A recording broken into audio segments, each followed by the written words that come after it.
Assalomu alaykum. Bugun sizlar bilan men ginekolog Munisa Shuhratovna bo'laman. Bugun hayzda kechikishi sabablari haqida gaplashamiz. Hayz kechikishining sabablari ikki xil, ya'ni fiziologik hamda patologik holatlarda bo'lishi mumkin. Qaysi holatlarda fiziologik holatlar hisoblanadi? Eng mashhur, eng ko'p tarqalgan holat bu birinchi sababi homiladorlik davrida. Ya'ni homiladorlik yuzaga kelgan paytida hayz kechikishi boshlaydi.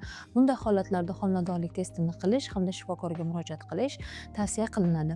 Ikkinchi fiziologik holati bu tug'ruqdan keyingi laktatsion amenorreya holatidir. Ya'ni tug'ruqdan keyin emizish davrida hayzning kelmasligi bu normal holat hisoblanadi.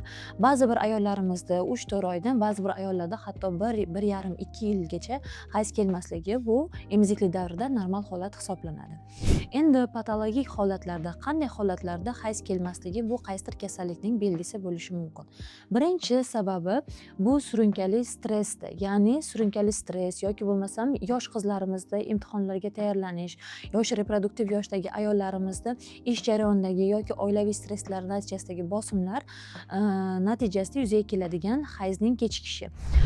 Keyingisi esa bu qalqonsimon bez kasalliklari. Qalqonsimon bez kasalliklari funksiyasi oshishi, giperfunksiyasi hamda funksiyasini pasayishi.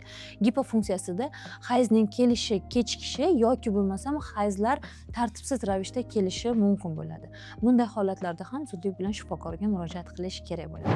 Keyingi sababi, eng ko'p uchraydigan sabablardan biri oxirgi 5 yilda bu tuxumdonlar polikistozi sindromi. Bunda hayzning kechikishiga kelmasligi birdaniga kuzatilmaydi. Ya'ni avval 5-10 kun kuzatilib, undan keyin 2 oyda bir, 3 oyda bir hayz kelishi holatlari uchrab turadi.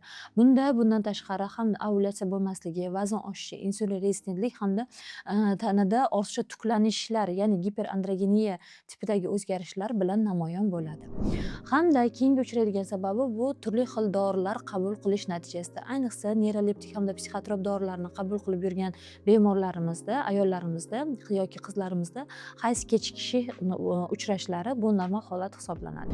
Endi bundan tashqari, haddan tashqari jismoniy yuklama bilan shug'ullanadigan, ya'ni professional sportchilarimizda haddan tashqari jismoniy yuklama hamda kundalik qattiq tartibga rioya qilish natijasida organizmda kortizol miqdori oshishi natijasida bu hayz sikli kechikishi mumkin bo'ladi. Hamda bundan tashqari birdan semirish hamda birdan ozish holatlari. Ya'ni bizda hozirgi kunda semirgan ayollarimiz endokrinologlarimiz tavsiyasiga ko'ra ba'zi payt Ozempic yoki shunga o'xshagan semaglutidlarni qabul qilish natijasida birdaniga ozishadi. Bunda ko'p qon ketib qolishi yoki bo'lmasa hayzni umuman to'xtab qolish holatlari uchraydi.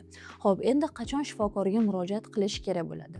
Qachonki, ya'ni sizda homiladorlik aniqlanmasa yoki laktatsion amenorreya, ya'ni emiziklik davrida bo'lmasangiz, unda hayzingiz masalan 7-10 kungacha kechikadigan bo'lsa, hamda bu tez-tez takrorlanadigan, hayzlar aro qon ketishi bilan kechadigan, ortiqcha vazn olishi yoki bo'lmasam ortiqcha tuklanishlar bilan kechadigan holatlar bo'ladigan bo'lsa, bunda zudlik bilan shifokorga murojaat qilish kerak bo'ladi. Sizlar bilan ginekolog Munisa Shuhratovna bo'ldi. Agar sizda ham hayz sikli bo'yicha muammolar bo'ladigan bo'lsa, Vatan tibbiyot markaziga murojaat qilishingiz mumkin.